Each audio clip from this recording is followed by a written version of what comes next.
की बैठक भी हुई और इस बैठक के बाद भी महाराष्ट्र के मुख्यमंत्री पद को लेकर कोई ऐलान नहीं हो पाया और अभी तक सरकार गठन को लेकर कोई प्रक्रिया भी आगे नहीं बढ़ी है।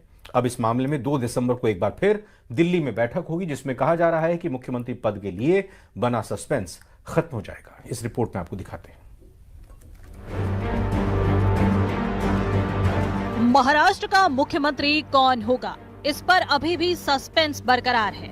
दिल्ली में गुरुवार रात गृह मंत्री अमित शाह के साथ महायुति के तीनों नेताओं की बैठक के बाद भी महाराष्ट्र के मुख्यमंत्री पद को लेकर कोई ऐलान नहीं हो पाया है और अभी तक सरकार गठन को लेकर कोई प्रक्रिया भी आगे नहीं बढ़ी है। हालांकि सूत्रों के मुताबिक महाराष्ट्र में बीजेपी का ही मुख्यमंत्री होगा, जबकि शिवसेना और एनसीपी से डिप्टी सीएम होगा। इसके साथ ही सूत्रों ने ये भी दावा किया है कि 2 दिसंबर को दिल्ली में एक बार फिर महायुति के नेताओं की बैठक होगी, जिसमें सरकार गठन पर आगे की चर्चा होगी और शपथ ग्रहण की तारीख फाइनल की जाएगी।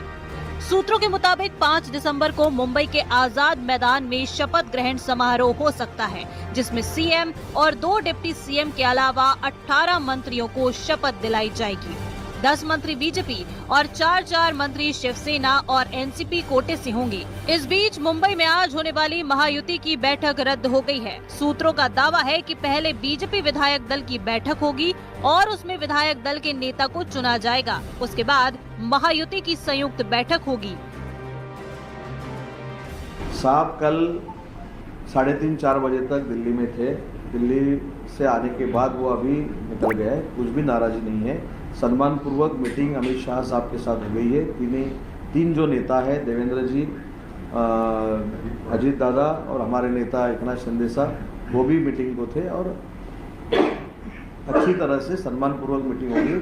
कोई भी नाराजी एकनाथ शिंदे साहब के तरफ से नहीं है। आपने अपनी बात रखी है और इसके ऊपर हमें ऐसा लगता है 1 या 2 दिन में महायुति के जो एनडीए के जो वरिष्ठ नेता है माननीय अमित शाह साहब या जेपी नड्डा साहब, उनकी तरफ से इसके ऊपर सॉल्यूशन जल्दी ही निकलेगा।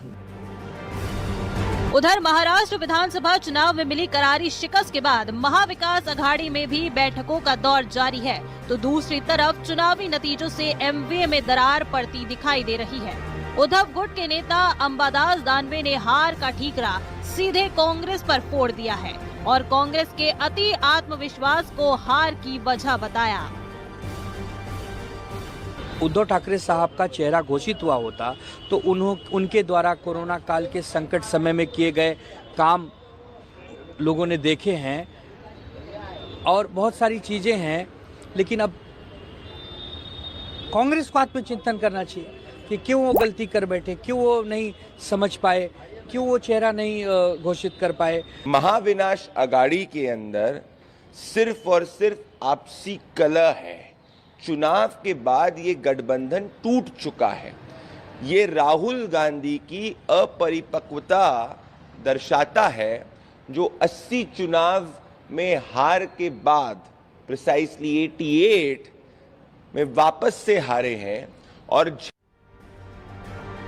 महाराष्ट्र विधानसभा चुनाव के बाद भी महाराष्ट्र की राजनीति में थ्रिलर जारी है। महायुति बहुमत हासिल करने के बाद भी अभी तक सरकार का गठन नहीं कर पाई है, तो महाअघाड़ी में चुनाव में करारी हार के बाद